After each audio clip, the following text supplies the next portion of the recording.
Welcome back to our SolidWorks part design tutorial. आज के इस वीडियो में हम इस बेंच को डिज़ाइन करेंगे और देखेंगे किस तरह एफिशिएंटली किन स्टेप्स को यूज़ करते हुए इस पार्ट को डिज़ाइन किया जा सकता है।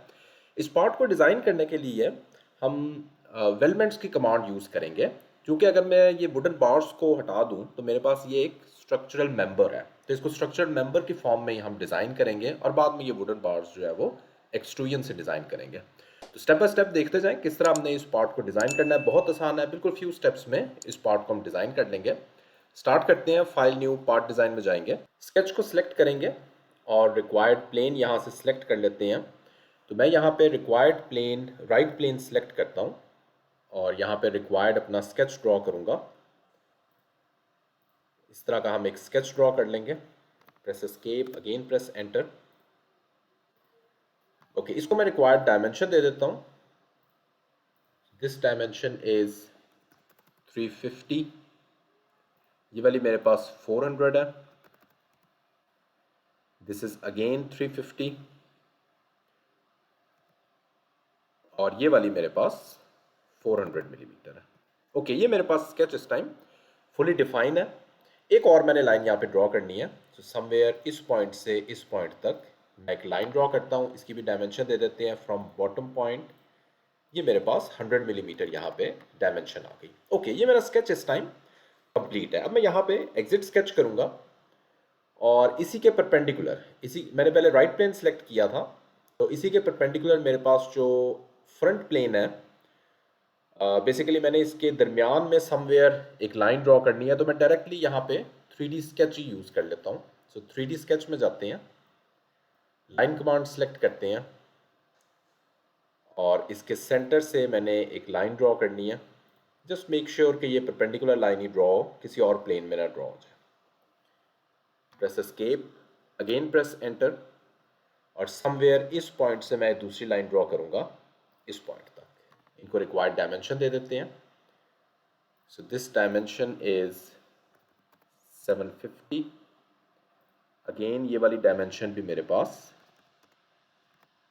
750 मिलीमीटर हो जाएगी। टॉप से इस पॉइंट से इस लाइन तक, इस लाइन का डिस्टेंस मेरे पास 20 मिलीमीटर है।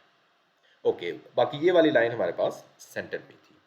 ओके, एग्जिट स्केच करते हैं और अब मैं अपना रिक्वायर्ड, ये मेरे पास हाफ बेंच क्रिएट होगा, बाकी हाफ मैं इसी को मिरर कर लूँगा। तो वो हम किस तरह क्रिएट करेंगे, हमने स्केच ड्रॉ कर लिया है, हमने डायरेक्टली यहाँ पे वेल्डमेंट्स की कमांड में जाना है, स्ट्रक्चरल मेंबर में जाएंगे और यहाँ पे रिक्वायर्ड हमने ये जो स्टैंडर्ड है यही सिलेक्ट करेंगे। टाइप में हमारे पास कुछ बिल्ट इन है, कुछ हम कस्टम भी यहाँ पे चूज कर सकते हैं। कस्टम मैं आप बाद में अगले ट्यूटोरियल्स में बताऊंगा कस्टम हम किस तरह सेलेक्ट करेंगे।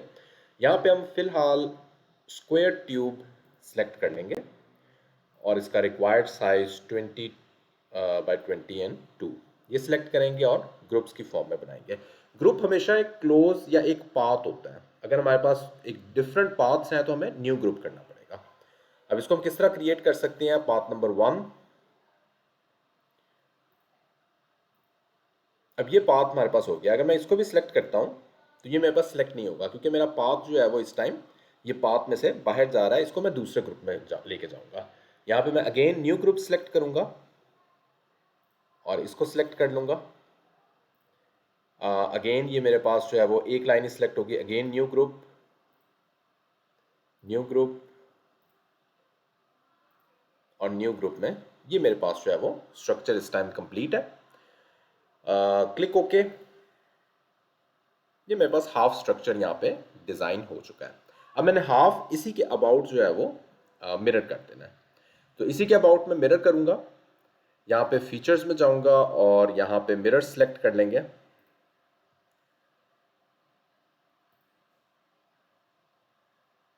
जिस फेस के अबाउट मैंने मिरर करना है उसको सिलेक्ट करेंगे और यहाँ पे इन सारों को सिलेक्ट कर लेंगे। तो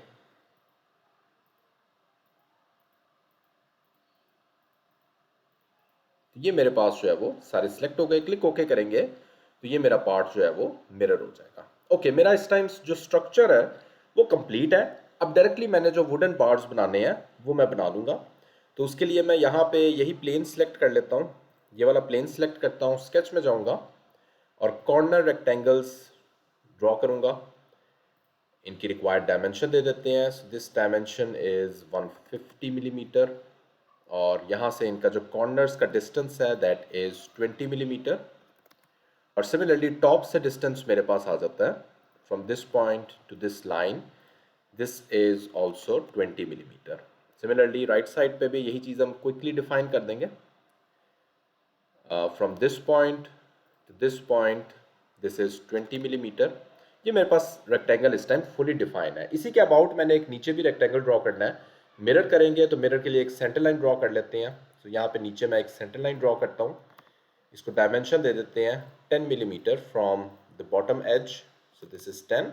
और अब मैं इन्हीं को सिलेक्ट करता हूँ, डायरेक्टली मिरर को प्रेस करूँगा तो ये मेरे पास जो है वो दूसरा रेक्टेंगल भी मिरर हो जाएगा। फीचर्स में जाएंगे, एक्सट्रूडेड बॉस स्पेस में जाएंगे और इसको मैं एक्सट्रूड कर दूंगा। इसी साइड पे मैंने 25 मिलीमीटर इसको मैं एक्सट्रूड कर देता हूँ। Click okay. तो ये मेरे पास जो है वो ये वाले जो पार्ट्स हैं वो एक्सट्रूड हो गए हैं। इसको मैं हाइड कर देता हूँ। ओके। अब मैंने इस पॉइंट पे जो बेस है यहाँ पे भी एक रेक्टेंगल ड्रॉ करना है, तो उसके लिए मैं ये वाला प्लेन सेलेक्ट करता हूँ, ये फेस सेलेक्ट करूँगा, स्केच में जाऊँगा। अब मैंने यहाँ पे भी रेक्टेंगल ड्रॉ कर लेने हैं। सो रेक्टेंगल नंबर 1, इसको डायमेंशन देते हैं। So this dimension is 165 millimetre और इसका भी जो डिस्टेंस होगा फ्रॉम दिस पॉइंट वो मेरे पास 20 मिलीमीटर हो जाएगा। सिमिलरली एज के साथ distance that is again 20 millimetre और यही चीज़ मैंने दूसरी तरफ भी राइट साइड पे करनी है। सो this is 20 millimetre from this point. Okay, अब मैं एक सेंटर लाइन ड्रॉ करता हूँ और क्योंकि मैंने यही चीज़ मिरर करनी है, सो सेंटर लाइन का डिस्टेंस, दोनों के दरमियान डिस्टेंस 20 रखना है, तो सेंटर लाइन का डिस्टेंस मैं 10 मिलीमीटर रखूँगा और यहाँ पे इसको मिरर कर दूंगा। सो इसको इन सारों को सिलेक्ट करते हैं, मिरर को प्रेस करेंगे तो ये मेरे पास रेक्टेंगल मिरर हो जाएगा। ओके, इसको भी मैंने एक्सट्रूड कर देना है। सो एक्सट्रूडेड बॉस स्पेस में जाएंगे और अपवर्ड अप डायरेक्शन में मैंने इसको एक्सट्रूड कर देना है। ओके, मेरा इस टाइम जो है वो बेंच कंप्लीट है। इसको मैं हाइड कर देता हूँ। जो भी एडिशनल प्लेन्स या स्केचेस होते हैं वो बाद में आप हाइड कर सकते हैं। ओके, फाइनली इसको मैं अपीयरेंस दूंगा। सो अपीयरेंस के लिए इनको मैं वुड की अपीयरेंस देता हूँ। इनको मैंने सेलेक्ट कर लिया। यहाँ पे अपीयरेंस में जाएंगे और यहाँ पे मैं वुड, मेरे पास जो है वो समवेयर ऑर्गेनिक और वुड, और यहाँ पे मैं वुड के कोई भी अपने सो लेट्स सपोज मैं ये कलर सेलेक्ट कर लेता हूँ। ये मेरे पास जो है वो वुड का कलर हो जाएगा। एंड सिमिलरली जो दूसरे मेरे पास स्ट्रक्चरल मेंबर्स हैं इनको सिलेक्ट करते हैं, this one and this one, और इनको मैं आयरन की अपीयरेंस दे दूंगा। सो मेटल और यहाँ पे मेरे पास आयरन एंड दैट्स इट। ये मेरे पास जो है वो बेंच इस टाइम कंप्लीट है। हमने स्ट्रक्चरल मेंबर यूज़ करते हुए इसका स्ट्रक्चर डिज़ाइन किया और फिर इसके बाद जो है वो ऊपर हमने ये वाले एक्सट्रूजन के साथ किया। नेक्स्ट ट्यूटोरियल्स में हम इससे मज़ीद जो भी कॉम्प्लिकेटेड स्ट्रक्चर्स हैं उनको डिस्कस करेंगे।